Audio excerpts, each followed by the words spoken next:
Bismillah ar-Rahman ar-Rahim. Assalamu alaikum jami'an wa rahmatullahi wa barakatuh. Well, thank you all of you for the gift of your time today. I'm really honored and I really appreciate your time and your being here today. Since this is my last week at IIIT, I think I will be remiss to not say some words of gratitude for IIIT for my time here. I think among all the other things that IIIT does, Dr. Ermin Siranovich mentioned its numerous publications. I think one of the most defining features that I would say is that IIIT honors students and scholars of Islam, regardless of what stage of their careers they may be at. As a junior scholar of Islam, I've received tremendous support and respect here during my 3 months.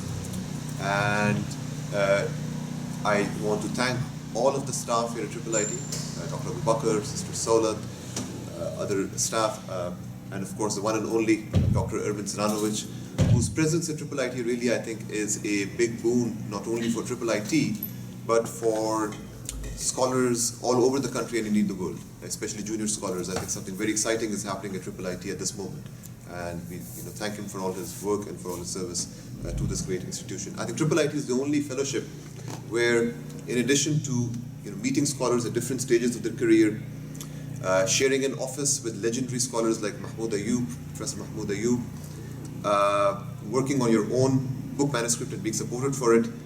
On top of all of that, you can also get CPR certified while you're at IIIT. And I have a certificate of one day getting CPR certified. So I think clearly there is no other fellowship out there that can offer all these things, especially the last. So it's certainly vouch for that.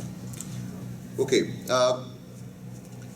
I have passed out there's a handout which is in front of you, but I will let you know when to look at it and as I'm talking about things which are relevant from the handout. So let me just jump right at the topic for today. I will begin with the narrative and use that narrative to jump into the discussion for today. On January 10th, 2011, the Anti-Terrorism Court of Pakistan accused a local prayer leader, an imam, from the town of Muzaffargarh, Muhammad Shafi, and his son, Muhammad Aslam, to life in prison on charges of blasphemy. They were originally arrested in April 2010 after being accused of removing from their family-owned grocery store a poster that advertised an event to commemorate Prophet Muhammad's birthday, the Mawlid. According to the organizers of this event, who had also filed the case in court, Shafi and Aslam tore down the poster and trampled it under their feet. The father and son were charged under Pakistan's controversial blasphemy law. In theory, the law prohibits blasphemy against any recognized religion. In practice, however, it is mostly applied against individuals found guilty of insulting the Prophet. The penalty can range from punitive fines to the death sentence, although the latter has never been formally implemented.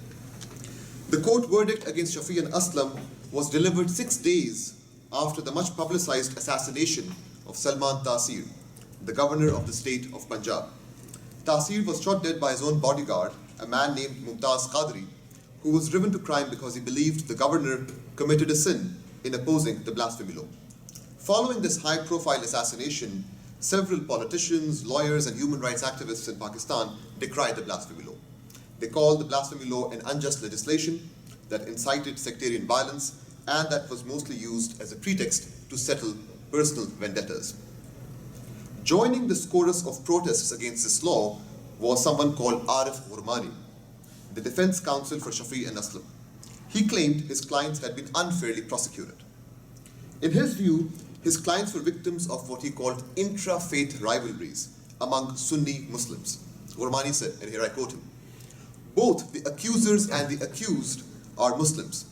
The case is the result of differences between Deobandi and Barelvi sects of Sunni Muslims. Shafi is a practicing Muslim. He is the imam of a mosque and he had recently returned from pilgrimage to Saudi Arabia. I am defending them because I am convinced they are not guilty of blasphemy." His clients, end of quote, his clients belonged to the Deobandi group. This intra-faith rivalry between the Deobandi and Barelvi groups of Sunni Islam that Ghurmani referred to represents a vexing yet important set of polemics between prominent Muslim scholars that date back to the late 19th century, North India.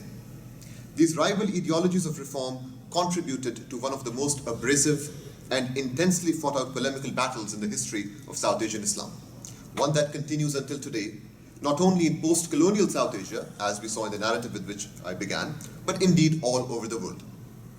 Much like the controversy generated by Shafi's alleged act of defiling an advertisement of the Prophet's birthday celebration, this 19th century polemic brought into view an ethical question that has captured the imagination of Muslims for several centuries.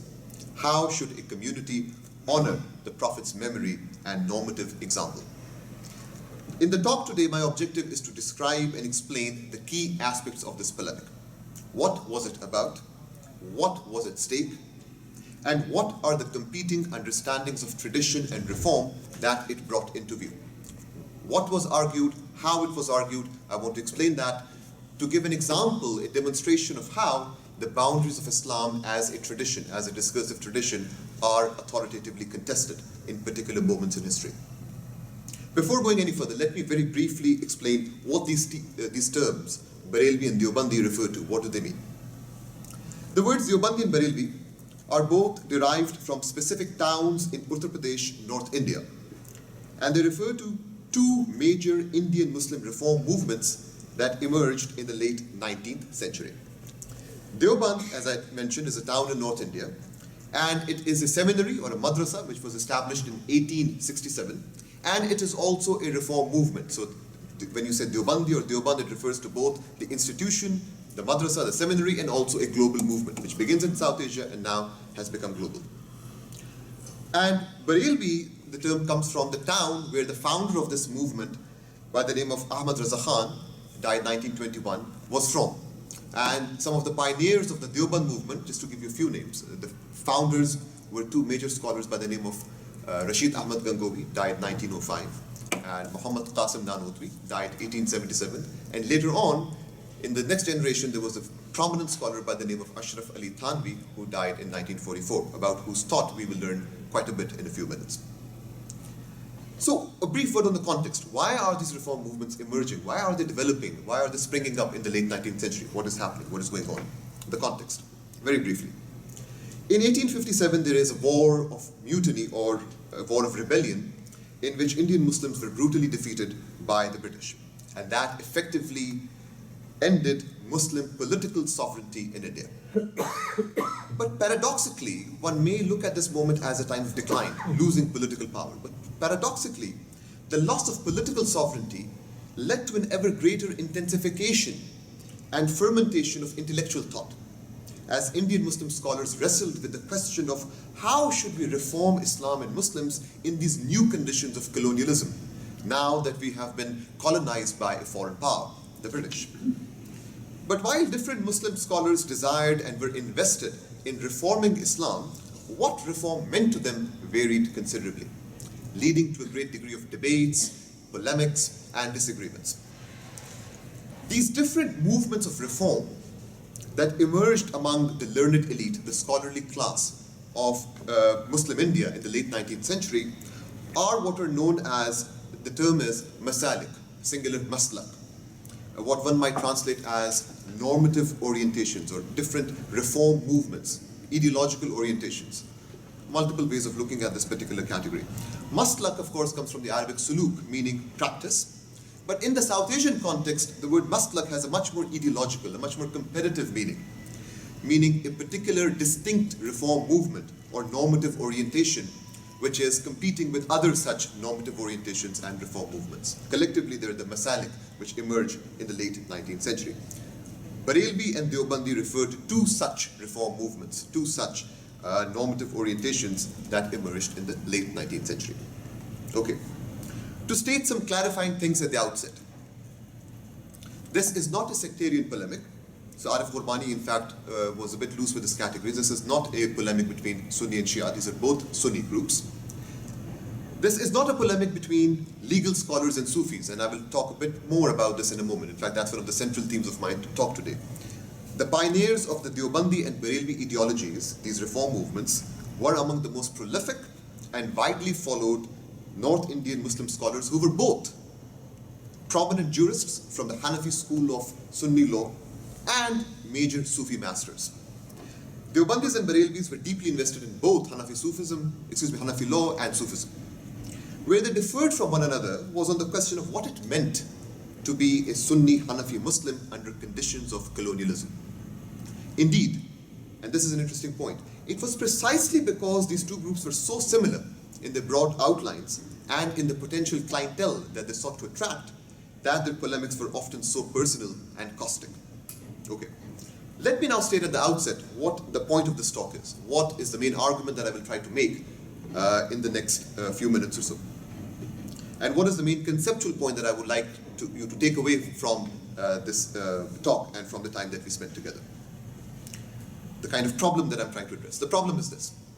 There is a tendency in some scholarship and also especially in popular media that when it comes to these kinds of intra-Muslim polemics that have to do with correct practice, law, and theology, to approach them as manifestations of an innate disagreement, an innate antagonism between Islamic law on the one hand and harsh legal conservatives on the one hand, and Sufism or populist mysticism on the other.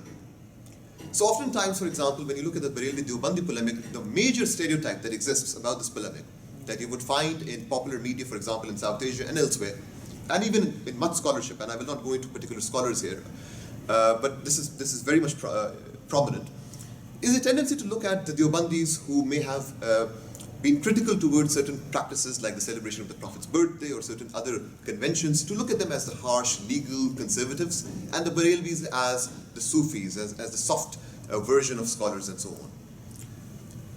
What one might call the law-Sufism binary. And one of the main objectives of my talk today is to challenge and question this law-Sufism binary in how we think about the Muslim tradition, intra-ulama contestations, and how we think about Islam as a tradition.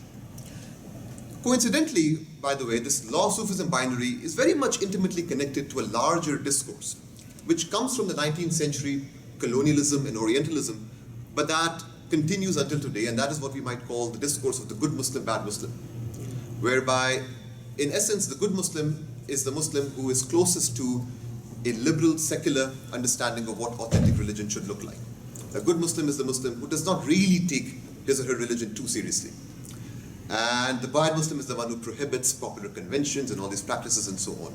This insidious good Muslim, bad Muslim discourse today is very much part of a new liberal, a new imperial agenda and discourse, which really comes from the 19th century but has taken on a very insidious political form, especially in corridors of power, like we're at some distance in Washington, D.C., but that's a very prominent kind of a discourse that we find. So we find many, for example, institutions and think tanks thinking about establishing Sufi universities to promote peace and harmony and so on, which is a very problematic assumption, as if Sufis have never gone to war, as if this is not a very modern, understanding that this law-Sufism binary. So this is the kind of politics that I want to intervene in. That's the kind of point that I want to make. There are two reasons why this kind of an approach is problematic, I will argue. One is that the pioneers of both the Barelvi and Deobandi schools, as I just mentioned, were both prominent legal scholars and major Sufi masters. So just factually, the law-Sufism binary does not hold.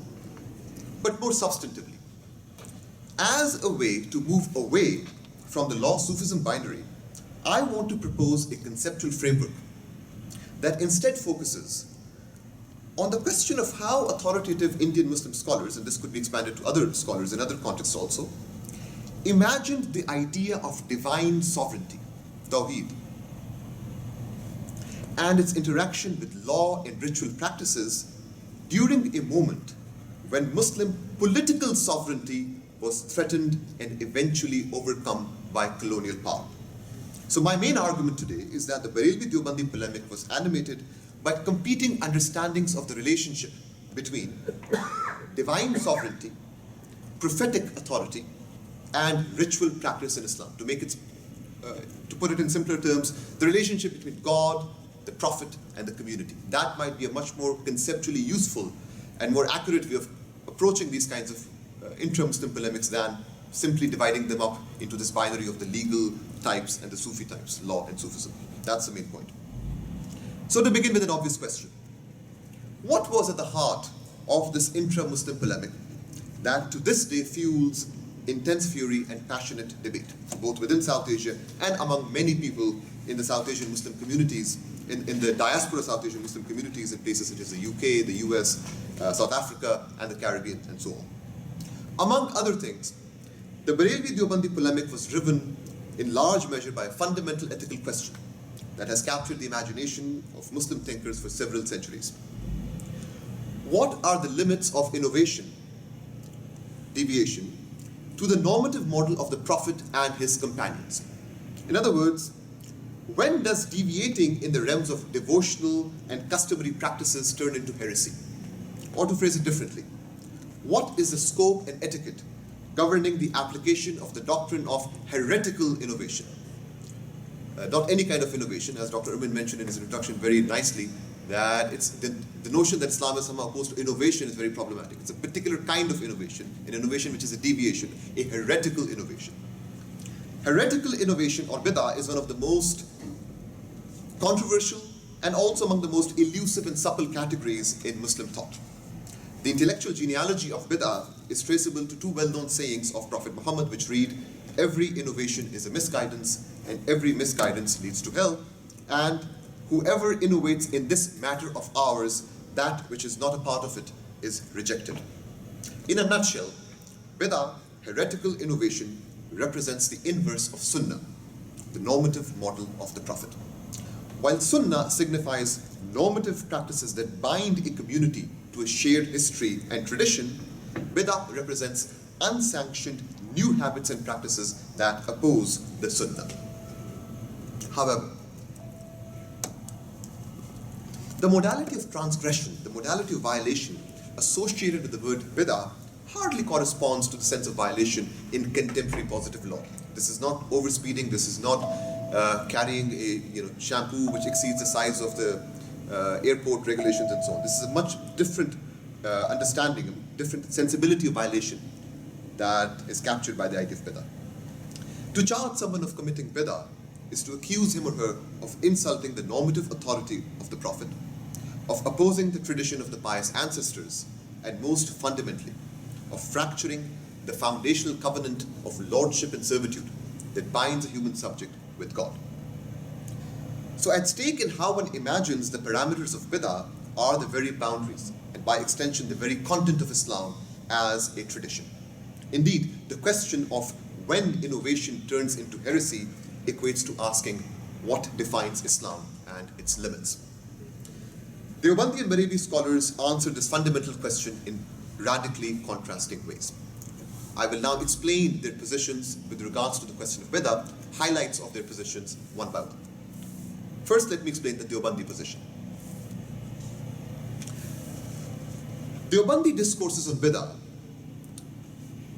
were animated by a psychology of unceasing rivalry between what they saw human and divine norms. At the heart of the Deobandi reform project, to put it very succinctly, was the promise of guarding divine sovereignty from the threat of human innovations in the realm of ritual practices.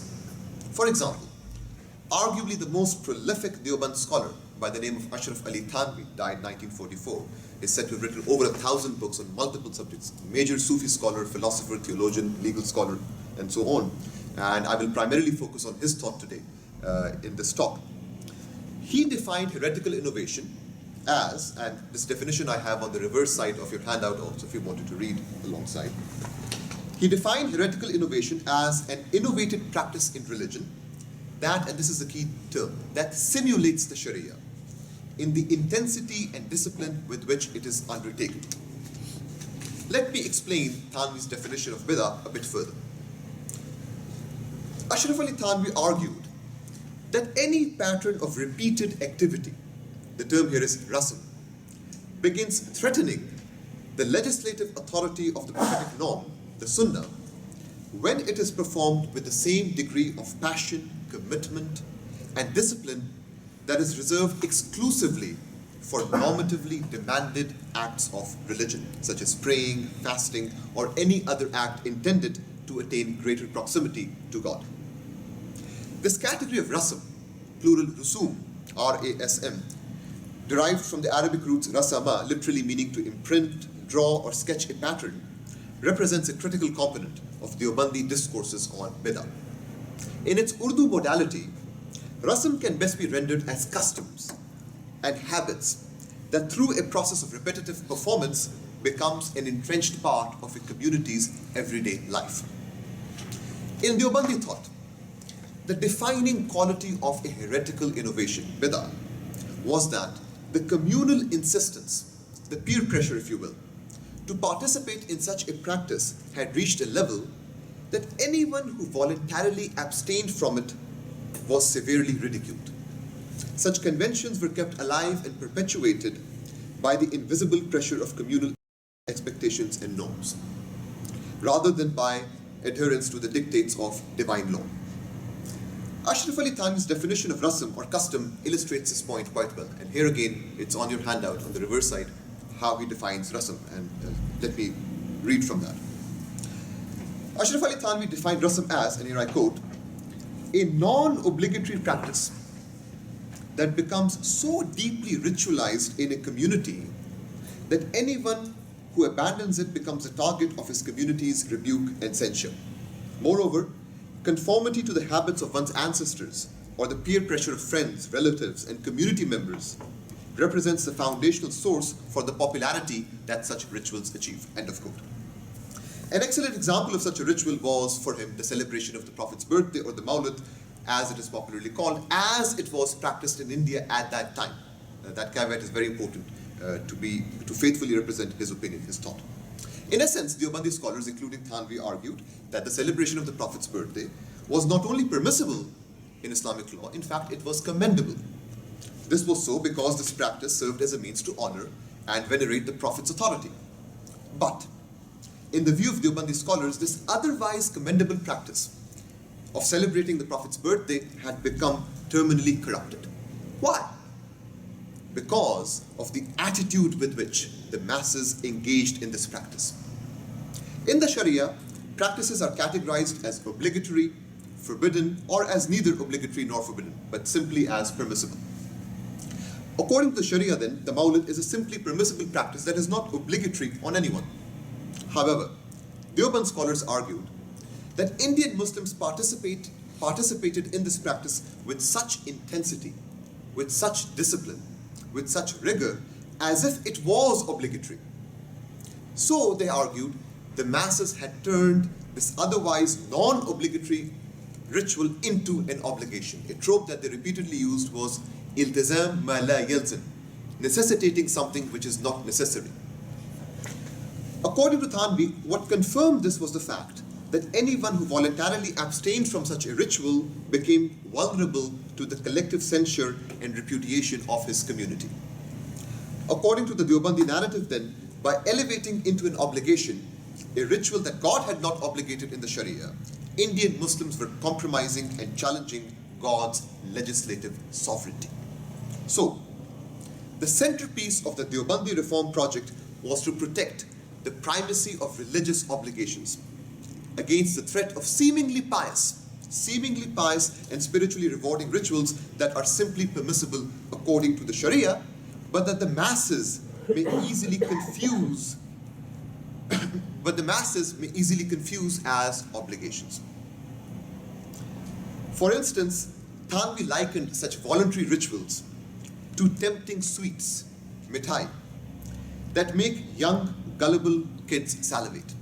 While mesmerizingly pleasurable at the moment of intake, these sweets can only harm the health of the young and earnest in the long run, he argued.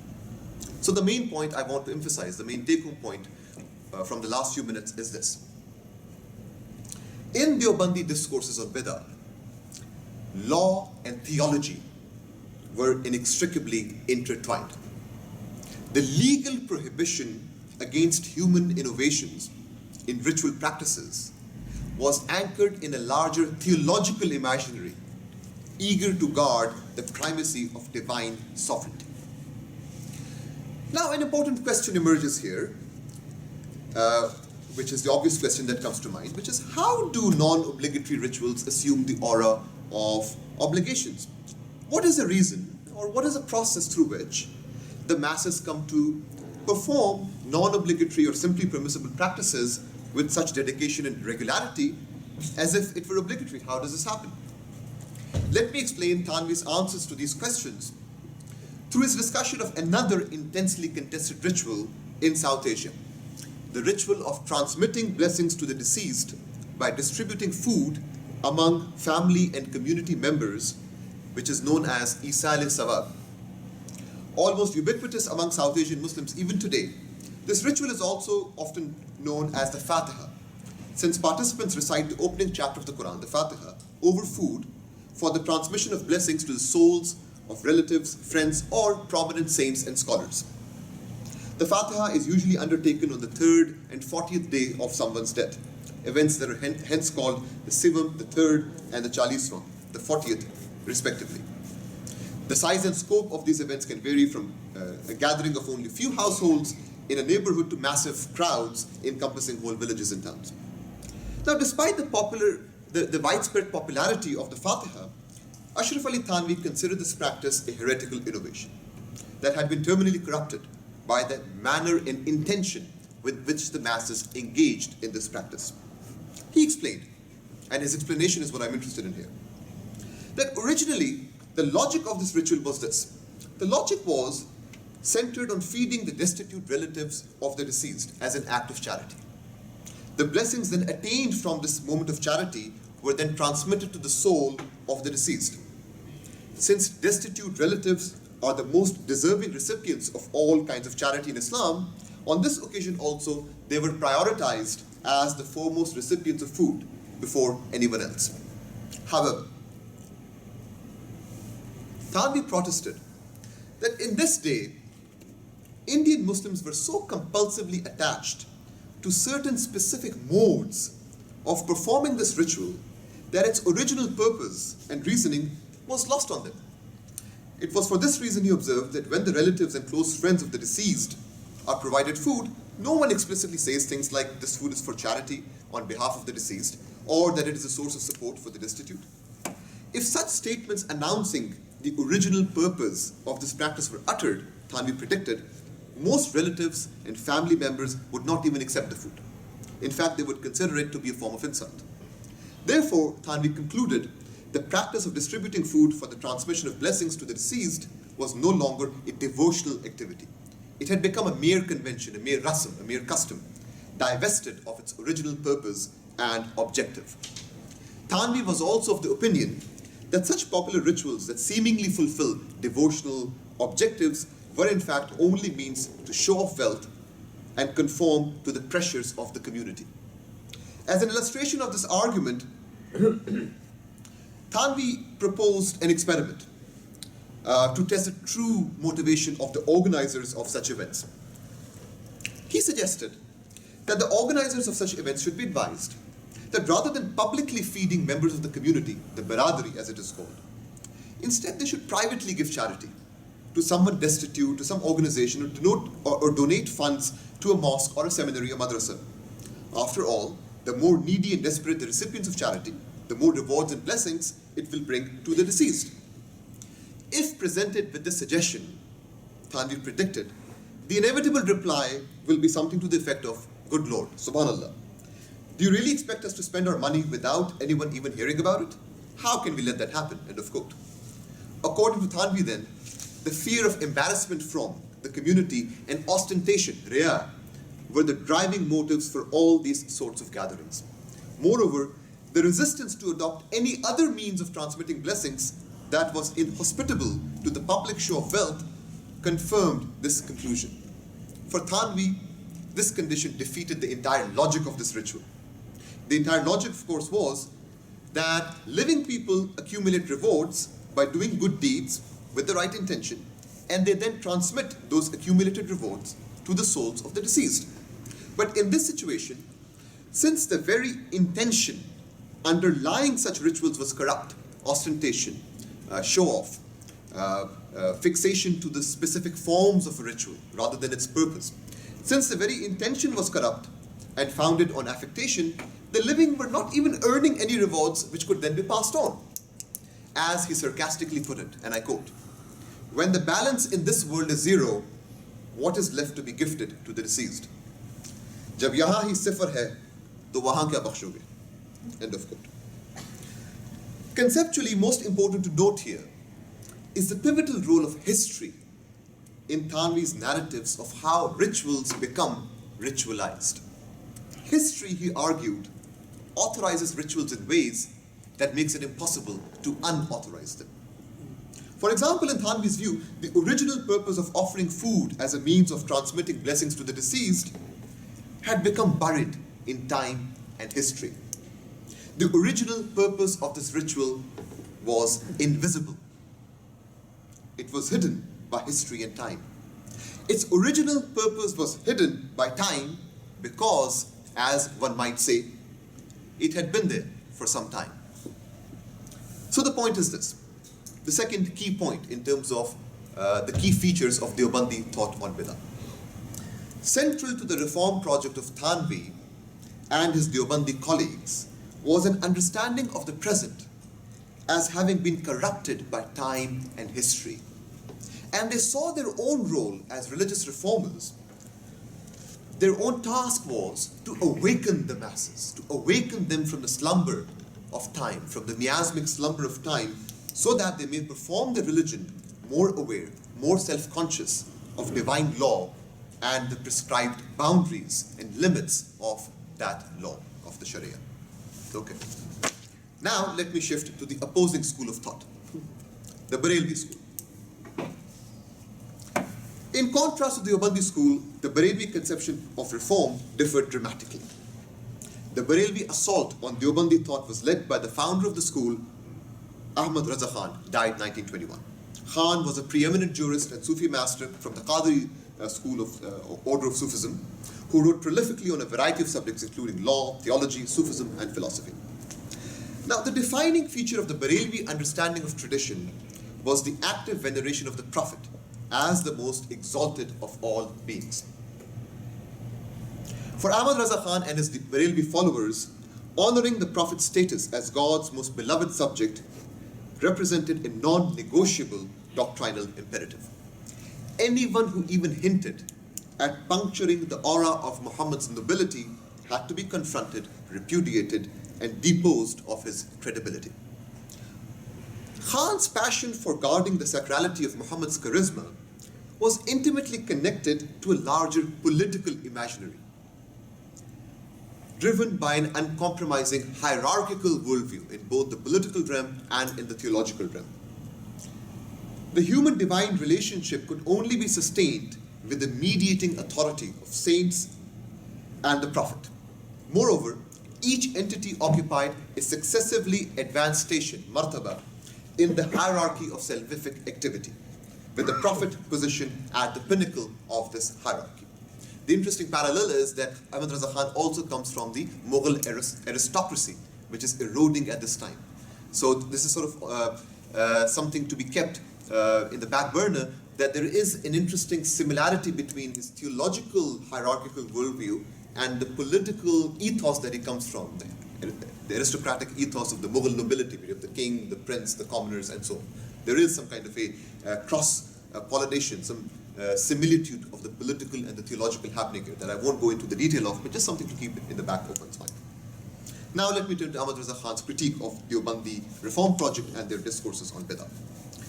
Ahmad Raza Khan lambasted Deoband scholars for outlawing rituals that served as a means to honor the Prophet's memory and example, such as his birthday celebration. He chastised them for cultivating a public sphere in which the exaltation of the Prophet and the pious ancestors was almost criminalized. Hermeneutically, meaning in terms of his interpretation of the law, of the sources, of the texts. Ahmad Raza Khan argued that unless a practice was explicitly forbidden in the Sharia, it was permissible. The default value of all practices that had not been explicitly forbidden by the Sharia was that of permissibility. In explaining this principle, Khan cited the 16th century jurist Muhammad al-Qastalani, died 1517, who in his well-known text Mawahib al-Dunya had proclaimed, and I quote him, "The existence of an act in the Prophet's practice indicates its permissibility. But the non-existence of an act does not indicate its impermissibility. الفعل يدل على الجواز وعدم الفعل لا يدل على المنع.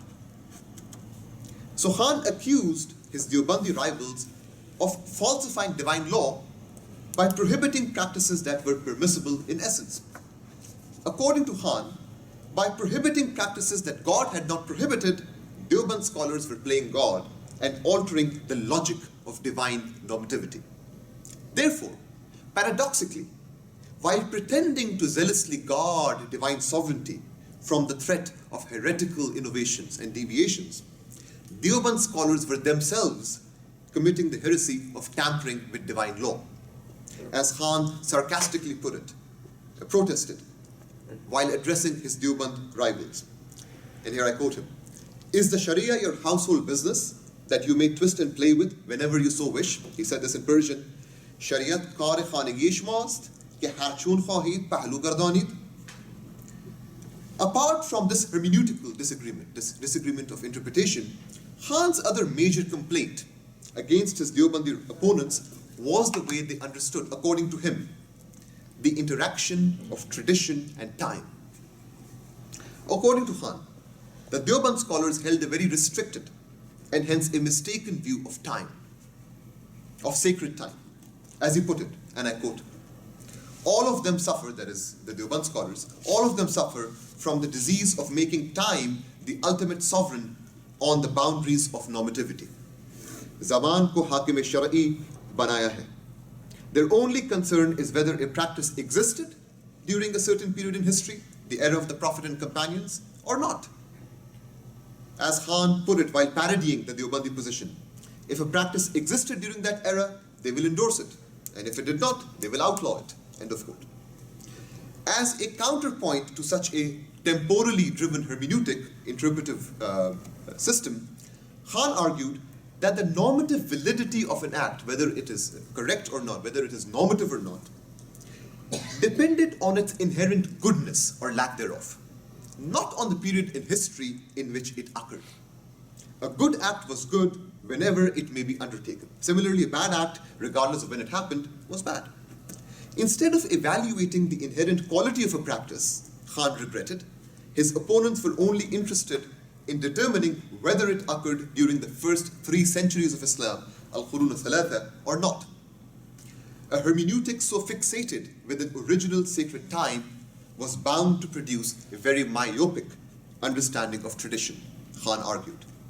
Now, this is a crucial point that he made.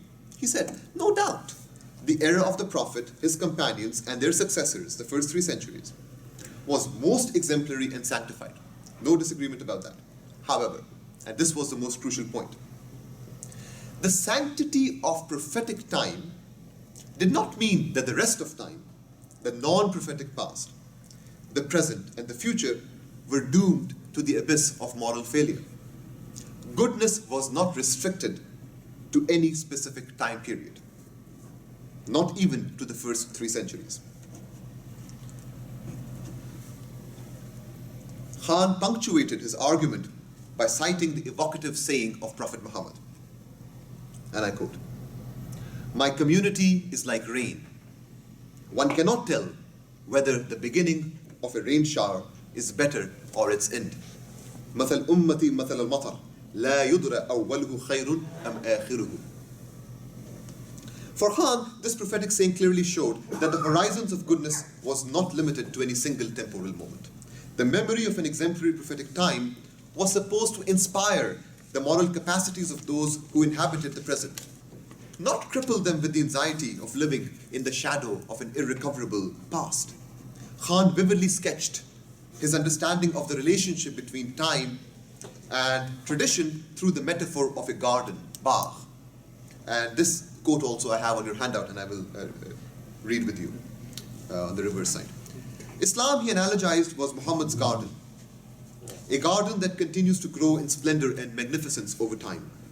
The original curators of this garden laid the foundational soil that ensured its capacity to survive during its fledgling years.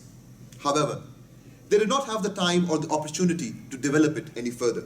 But gradually, the garden blossomed. It became luscious green, blanketed with breathtaking flowers, leaves, and fountains, as each generation of scholars and saints added new layers of beauty to what they had inherited from their predecessors. End of quote. Khan argued that tradition, like a blooming garden, represents a palimpsest of temporalities and thought styles bound by a shared narrative of the moral good. Moreover, just like new varieties of flowers in a garden remain anchored to its original roots, new practices that are essentially good seamlessly connect with the logic of the Prophet's normative example. Someone who objects to a pious practice because it did not exist during the first 3 centuries of Islam is as senseless as someone who denies the beauty of new flowers in a garden. Ultimately, Khan declared, and I quote, such an ignorant fool will remain deprived of the garden's fruits and flowers. End of quote.